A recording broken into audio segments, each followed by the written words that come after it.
Салам достор, менин атым Абсатаров Жолдубек. Бүгүнкү видео ролигибизде бой тууралуу бир маалымат берейин деп чечтим. Өзүмдүн оюмду, точка зрениямды.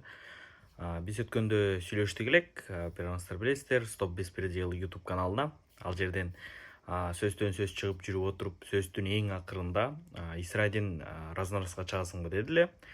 Менин оюмда Исрайдинден бир как жигит катары намысына тийип алдымго, ал ушунча жакшы иштерди кылып атса, мен анын намысына тийип, аны ардантып алдымго деген ойдо мен макул болгон элем. Бирок менин оюмда ойлогон элем, что Исрайдин может быть чын эле туура иш кылып аткандыр, может мен туура эместермин деп. Бирок оказалось андай эмес. Эч кандай Исрайдиндин командасы жана ошол эле МЗН Coin, то есть Лох Coin ошол эле бойдон экен.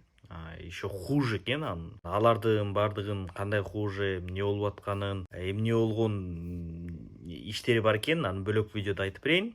Мен бүгүн жөн гана общий ошол бой жөнүндө негизги менин оюмду айтып берейин дедим. Андан тышкаркысы ошол негизи башында 15-инде деп айтты эле, кийинчерээк бирине жылдыралы же экисине үчүнө жылдыралы деп атып, үчүнө жылдырды. Хорошо, но бирок бул жерде мындай. Мен бул согушкандан, мушташкандан менчи эч кандай смысл башында деле көргөн эмесмин, азыр деле көрбөймүн дагы. Бирок менин негизги максатым бул мошенниктердин бетин ачып, чыныгы жүзүн элге тартуулоо.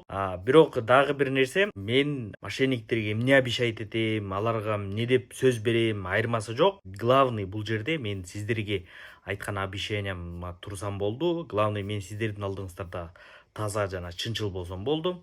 Бул согушкан менен эч кандай пайда жок. Эгерде ушул согушканда эле, ушул бокска мен чыкканда эле, эгерде мен чыксам эле прям вот MCN коюну биткоиндон өзү айткандай 100 000 эсе, 10 000 эсе ашып кете турган болсо, анда мен жеңилип койдум.